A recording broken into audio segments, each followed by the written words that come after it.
এই Windows setup করার জন্য একটি বুটেবল পেন ড্রাইভ অথবা একটি বুটেবল সিডির প্রয়োজন পড়ে।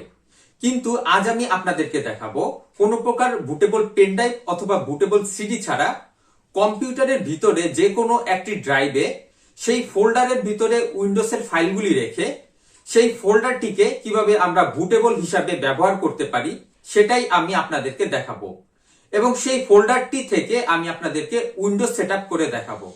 তাহলে চলুন আমরা ভিডিওটি দেখে নিই।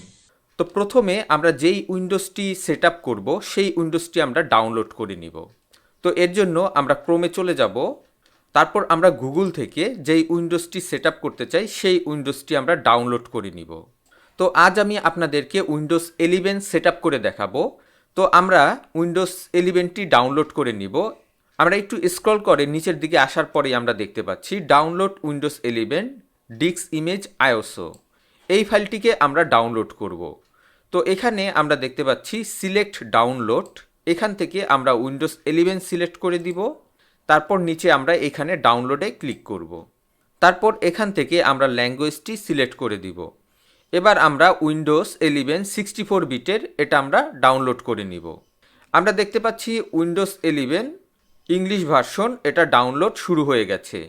তো আমরা দেখতে পাচ্ছি উইন্ডোজ 11 ডাউনলোড কমপ্লিট হয়ে গেছে। এই যে এখানে আমরা দেখতে পাচ্ছি উইন্ডোজ 11 ইংলিশ আইওসো ফাইল। এবার এটা আমাদের এখানে ডাউনলোড ফোল্ডারের ভিতর আছে। এবার এটাকে আমরা কপি করে অন্য একটি ড্রাইভে নিয়ে যাব, কারণ ডাউনলোড ফোল্ডারটি হলো সি ড্রাইভের একটি অংশ। পরবর্তীতে আমরা যখন সি ড্রাইভটি ফরম্যাট করব তখন এটা রিমুভ হয়ে যাবে। তো এটাকে আমরা কপি করে এখান থেকে যে কোনো একটি ড্রাইভে আমরা রাখতে পারি। তো আমি এখানে জি ড্রাইভে চলে যাব, তারপর এখানে আমি পেস্ট করে দিব। এবার আমাদের এই আইওসো ফাইলটিকে ভাঙতে হবে।